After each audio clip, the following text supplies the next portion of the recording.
Magandang araw! Ngayong araw nga ay magdi-DIY muna ako ng Nemo costume gawa sa eco bag. Tara, simulan na natin. Una kong ginawa ay binaligtad ko muna at ginupit yung bandang may tupi. Sunod ay kumuha ko ng damit niya, sinukat ko at ginupit. At tinupi ko sa gitna para pantay ang gagawing butas sa bandang braso. Medyo mapurol nga ang gunting pero wala akong choice kundi gamitin dahil yan lang naman ang gunting ko. Sunod ay tinahi ko yung bawat gilid pero syempre tira ang pagsusuotan ng kamay, paa at ulo. Tumawa kayo kung gusto nyo pero ako seryoso. Uy, pandagdag voice over.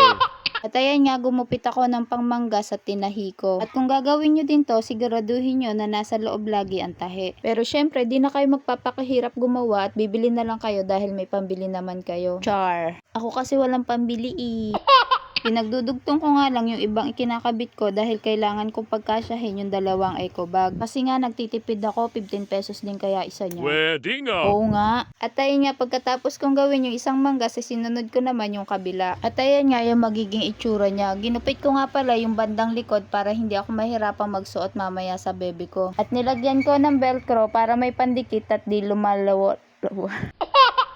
Ayusin mo. lumalawlaw. Happy ka na, Santa? At ayan, pagkatapos kong gupitin, tatahiin ko rin. Char! Tatahiin ko lang yung pinakababa para hindi dumiretso yung pagkakagupit. At ayan nga, para may konting design na itutupi ko yung sa bandang manggas. Sakto naman at medyo mahaba. At ayan, tinahi ko na rin para hindi bumagsak. Ito naman yung sirang punda ng una niya. Gumupit ako pahaba at nagtugtong para sakto kapag pinaikot ko sa damit na ginawa ko. Madali lang naman siya gawin basta mahaba ang pasensya mo. Pero kung wala kang pasensya, tigilan mo. Ako kasi mahilig talagang gumawa ng mga ganito lalo na para sa anak ko. At ayan nga ang itsura ni Nemo, may itim-itim. At dahil gaya-gaya ko, gagayahin ko. At habang nagpapainit ako ng glue gun, gumupit muna ako ng pahaba na sakto ang haba paikot para sa ulo ng bebe ko. Kulay orange dahil para sa ulo to at kulay orange din naman ang ulo ni Nemo. At ayan naman, medyo malapad naman ang sunod kong ginawa na kasing haba ng una kong ginupit. Pagkatapos ay pinold ko lang sa gitna yung medyo payat at itatahi ko sa mas malapad. Alam kong mahirap intindihin mga pinagsasabi ko kaya kailangan nyo talagang panoorin. Ay. Ewan ko sa'yo, Santa, wala ka naman sa timing. At ayan na nga ang magiging itsura niya. Tinahi ko din pala yung bawat gilid na pakorteng ulo. O diba ang cute-cute na? O wag ka nang kumontra, gawa ko to kaya kahit pangit sa inyo, syempre para sa akin maganda. At ayan na, naidikit ko na yung color white na nilagyan ko ng itim kanina. At ayan na, pagkasukat ko sa bebe ko ay maikli pala kaya dinugtungan ko. Napakabilis talaga lumaki ng mga bata, parang 2 weeks ko lang hindi napapasuot yung damit na pinagsukatan ko kanina maliit na pala. Hindi ko alam kung ako lang yung OA. Minsan bigla na lang ako malulungkot kapag nakikita ko sila na ang lalaki na nila. Na gusto ko baby ulit sila, yung ako lang at daddy nila yung sinasamahan nila. Ang drama mo naman, bumalik ka na nga lang sa ginagawa mo. Grabe ka naman, nag-e-emote lang At ayan nga, gumupit lang ako ng square at pinold ko sa gitna at tinahi ko ng pa-curve, yung parang palikpik ng isda. O baka sabihin nyo, curve lang, isa lang yon. Ulitin ko na lang, pa-curve, curve, curve. Pambihira, wala na akong masabi. Uy, Santa, nasan ka na? At sa ginawa ko na parang palikpik nilagyan ko ng electrical tape yung pinakataas. Pero manipis lang. At gumupit ako ng pabilog na kulay orange at mas maliit na bilog na kulay black. Ayaan ay para sa mata niya. At isang manipis na electrical tape para sa bibig niya. At ayan nga, pagkagawa ko, kahit sang anggulo ko tingnan hindi ko ma-visualize kung isda pa nga ba ang ginawa ko. Pero bahala na, isipin ko na lang isda yan at napapagod na ako. At gumawa lang ako ng number 9 at nag-drawing ng kung ano-ano. Oh, wag ka, si Dory yung nasa taas. What? At ayan, nagising na ang bebe ko. Bumangon ka na dyan at gagamitin ng mami mo yung pinaghihigaan mo. Gusto ko na lang sana mag-transition dito pero gusto ko makita nyo kung paano ginagawa ko.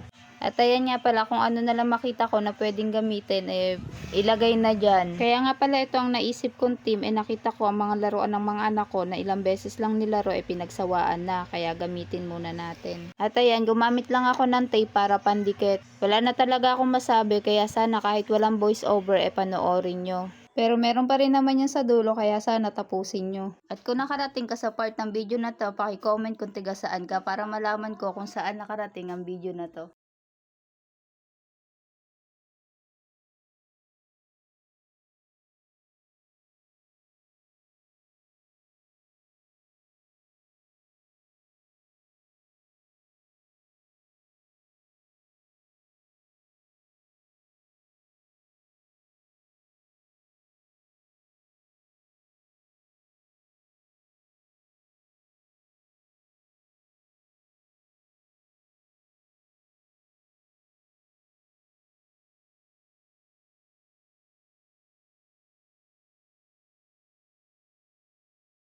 At yaan nga gumugupit ako ng mga bilog na hindi magkakasing laki. Yaan yung magsisilbing bula-bula ng mga isda. 2 isda lang yung nilagyan ko at sabi ni Aryan ay siya na daw ang maglalagay ng iba. At ayan din kasi yung isa kong gusto na hindi lang ako yung nag-e-enjoy sa paggawa ng mga ganito pati yung mga anak ko.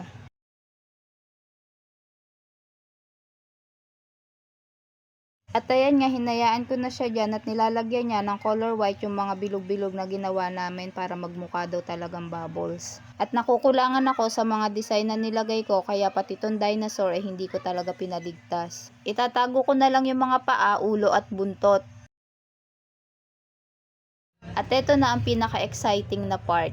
Picture taking na. Pagalingan na lang sa pagkuha ng litrato at pagalingan na lang din sa pag-edit dahil alam nyo na kapag bata mahirap talagang kuhanan. Dito nga ay nagmamakaawa na ako. Bigay ka naman ng magandang shot. Arit! Bulaga!